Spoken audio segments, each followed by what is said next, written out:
الحمد للہ وحدہ لا شریک لہ والصلاة والسلام علی من لا نبی بعد۔ پارہ نمبر 4۔ اس کے شروع میں بیان فرمایا کہ اللہ کے راستے میں خرچ کرو تو اپنی محبوب اور پسندیدہ چیز خرچ کرو۔ پھر بیت اللہ، کعبہ، بیت الحرام کی خصوصیات اور فضیلت کو بیان فرمایا۔ اس زمین پر سب سے پہلی عبادت گاہ یہ کعبہ ہے۔ اس میں اہم نشانیاں ہیں۔ مقام ابراہیم، وہ پتھر جس پہ آپ پاؤں رکھ کے کھڑے ہوتے، اور وہ پتھر آج کے دور میں لفٹ جسے سمجھے یوں اوپر جاتا، تو ابراہیم علیہ السلام پتھر اوپر رکھا تھے پھر نیچے آتے، تو وہ مقام ابراہیم اس پتھر کا نام ہے۔ وہاں زمزم، وہ پانی جو حضرت ہاجرہ کے بیٹے حضرت اسماعیل کی وجہ سے نکلا تھا، معروف ہے، سب جانتے ہیں، شفا کا پانی ہے، اللہ بار بار پینے کی توفیق عطا فرمائے۔ حتیم کا ذکر ہے۔ کعبہ کا ایک حصہ وہ ہے جو چھتا ہوا ہے، ایک حصہ وہ ہے جو خالی ہے، اور تقریباً 4 فٹ یا دیوار ہے وہ جو بنائی کی ہے، اور اس کا ایک دروازہ آنے کا جانے کا بنا ہوا بھی ہے، اسے حتیم کعبہ کہتے ہیں۔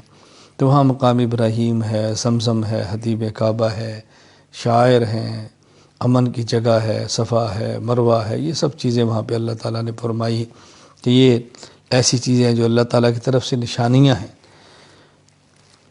پھر اس بارے میں اللہ تعالیٰ نے حج کے فرض ہونے کا بیان فرمایا ہے کہ حج فرض ہے۔ وہ شخص، مرد یا عورت، جس کے پاس اتنے پیسے ہوں کہ آئے اور جائے، اور زاد راہ بھی ہو، کرایہ بھی ہو، عورت ہو تو محرم بھی ہو، اس پر حج فرض ہو جاتا ہے۔ فریضہ حج ادا کرنے میں کوتاہی نہیں کرنی چاہیے۔ پھر اس امت کی خصوصیت بیان کی ہے کہ اس امت کی خصوصیت کیا ہے۔ اللہ پر ایمان بھی لاتے ہیں، امر بالمعروف بھی کرتے ہیں، نہی عن المنکر بھی کرتے ہیں۔ تو امر بالمعروف اور نہی عن المنکر کا بہت اہتمام کرنا چاہیے۔ جو جائز اسباب ہیں نیکی کی طرف لانے کی اختیار کریں، اور جو جائز اسباب ہیں گناہ سے بچنے کے، وہ اسباب اختیار کریں۔ پھر اس میں مسئلہ بیان فرمایا کہ منافقین اور کفار، ان سے دوستی نہ رکھو، منافقین اور کفار سے قلبی تعلق نہ رکھو، ان سے یارانہ نہ رکھو۔ ہاں، رکھاؤ ایک اور چیز ہے، وقتی ضرورت ایک اور چیز ہے، اس کا خیال کرنا چاہیے۔ پھر اس بارے میں غزوات کا ذکر فرمایا۔ ویسے تو غزوہ بدر، غزوہ احد، غزوہ حمراء الاسد ہے، لیکن تفصیل سے غزوہ بدر اور غزوہ احد کا ذکر ہے۔ اسلام کی سب سے پہلی جنگ، اہم، بڑی، جس نے حق اور باطل کا فیصلہ کیا، وہ جنگ بدر ہے۔ پھر اس کے بعد جنگ احد ہے۔ تو ان غزوات کا تذکرہ فرمایا، اور ان غزوات کے ذکر کرنے کا بنیادی مقصد بھی یہ ہے کہ اسلام جہاد ہی سے غالب ہوتا ہے، اسلام جہاد سے غالب ہوتا ہے۔ تو غزوات کو تفصیل سے بیان فرمایا ہے۔ پھر اس کے آخر میں، یعنی سورہ آل عمران کے آخر میں، اہل ایمان کو حکم دیا ہے، یا ایھا الذین آمنوا اصبروا ورابطوا، کہ دیکھو تم صبر بھی کرو، ڈٹ جاؤ، سرحدوں پر پہرے دو، استقامت کے ساتھ کھڑے رہو، حکم دیا گیا ہے۔ اللہ تعالی ہم سب کو ہمت، قوت اور طاقت عطا فرمائے کہ دین اسلام کی حفاظت کے لیے ہمیں ہر وقت کھڑا رہنا چاہیے۔ اللہ تعالیٰ نے سورت کے آخر میں حکم دیا ایمان والوں، یا ایھا الذین آمنوا اصبروا وصابروا ورابطوا واتقوا اللہ لعلکم تفلحون۔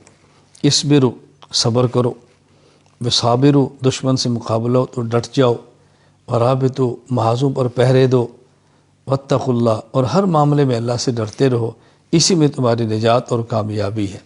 اللہ تعالی ہمیں احکام شریعت اور عمل کی توفیق دے، شریعت کی حفاظت کے لیے پہرے دار بننے کی توفیق عطا فرمائے۔ سورۃ النساء، نساء کہتے ہیں عورتوں کو۔